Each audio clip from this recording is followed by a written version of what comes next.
Muchas gracias, Gustavo de Hoyos Walter, presidente de Coparmex, por recibir a Capital 21. Juan, un gusto saludarte y desde luego tener la oportunidad de entrar en contacto con tu audiencia. Un gusto, Gustavo. Y quisiéramos hablar sobre los principales problemas, tal vez el principal problema que impide el desarrollo en nuestro país. ¿Cuál sería? Sostenemos en Coparmex que entre los muchos desafíos que tiene México, sin duda el más relevante es fortalecer su Estado de Derecho. El país ha mejorado en su competitividad, ha mejorado en su educación, incluso ha mejorado en términos de su bienestar poblacional, pero si en algo hemos retrocedido, no solamente no hemos avanzado, es en la fortaleza del Estado de Derecho. Y cuando hablamos de esto, estamos hablando de inseguridad, estamos hablando de corrupción y estamos hablando de impunidad. Gustavo, en el año 2014 se aprobó una reforma a la Constitución de México con la cual se crea una Fiscalía General de la República que no ha entrado en vigor. ¿Por qué todavía no funciona?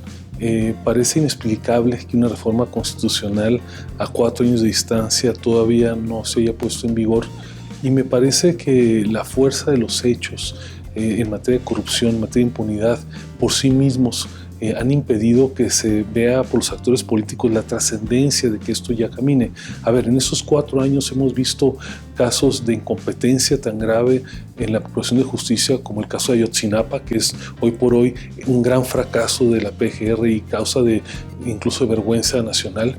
Hemos visto cómo también la actual PGR ha dado perdones indebidos a exgobernadores que estaban en fuga y que no han sido adecuadamente perseguidos, y también ha sido utilizada en algunas ocasiones para perseguir adversarios políticos. Ya tenemos el caso del candidato Ricardo Anaya, y que tenemos un antecedente más remoto donde el hoy presidente electo López Obrador incluso fue perseguido por la PGR en aquel memorable caso El Encino. De tal manera que ya sea que hablemos de la incompetencia, de los perdones que no deben de otorgarse, o del uso faccioso de la institución.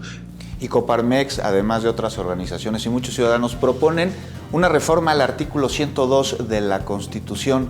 ¿En qué consiste esta propuesta? ¿Qué es lo que se busca a través de ella?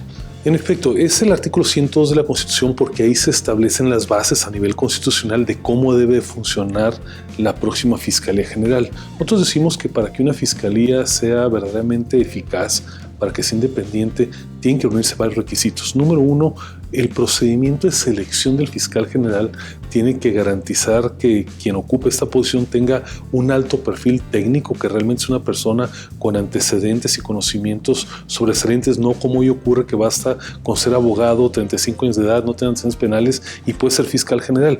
Por otro lado, se requiere también establecer mecanismos que garanticen la permanencia del fiscal general, no obstante que en sus investigaciones pueda molestar a quienes están en el poder público. Hoy por hoy, un fiscal general, actualmente llamado procurador, puede ser despedido por el presidente con un oficio que se redacta en 15 minutos. ¿Cuál es la ruta de esta propuesta? Me parece que se presentará al próximo Congreso, al Congreso que se va a conformar en el futuro, pero ¿y si el Congreso actual aprueba y pone en funcionamiento y pone en vigor a la Fiscalía General de la República? Estamos planteando en la Coparmex un mecanismo que va a ser histórico en 2 sentidos.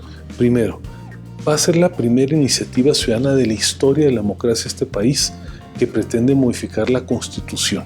En el 2016 hicimos ya una iniciativa ciudadana exitosa que fue la Ley 3 de 3, que modificó leyes. Eso es de mucho mayor envergadura porque trata de modificar la Constitución, la ley suprema, para decirlo de otra manera. Y segundo, es la primera vez que una iniciativa ciudadana se está impulsando con base en una aplicación digital, diríamos con instrumentos de democracia de última generación. El INE nos entregó en comodato una aplicación digital que originalmente se desarrolló para las candidaturas independientes y que ha sido adaptada para que los ciudadanos podamos reunir apoyo ciudadano, apoyo popular para impulsar este tipo de iniciativas. Así es que estamos realmente ante una iniciativa realmente innovadora. Lo que requerimos es reunir al menos 117,000 firmas, un poquito menos, pero número redondo 117,000, y con esto activamos o abrimos la llave del proceso legislativo. Estamos hablando de 117,000 firmas. ¿Será el proceso de esta propuesta de modificación de ley un termómetro democrático para la próxima administración? Porque el presidente electo se ha manifestado en contra de modificar el artículo 102. Creo que es una gran prueba de la vocación democrática del presidente electo y de su partido como fuerza mayoritaria en el Congreso.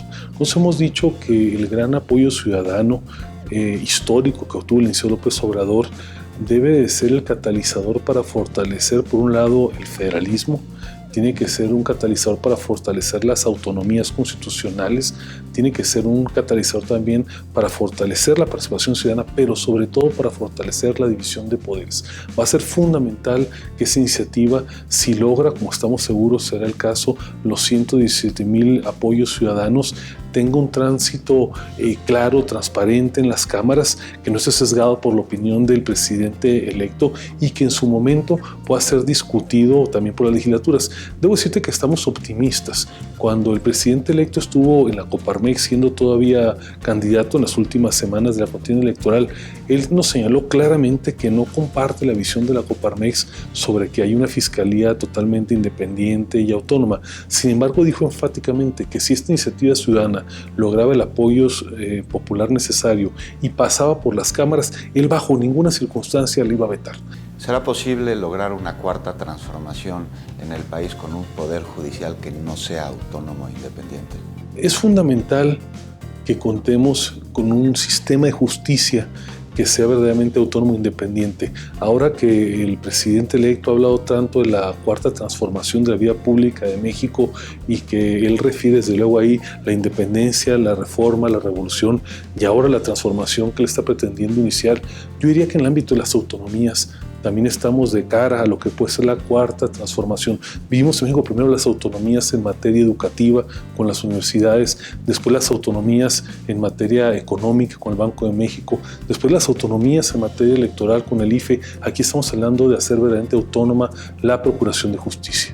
¿Una cuarta autonomía? Una cuarta autonomía que empataría muy bien con la cuarta transformación de la vía pública que propone el presidente electo.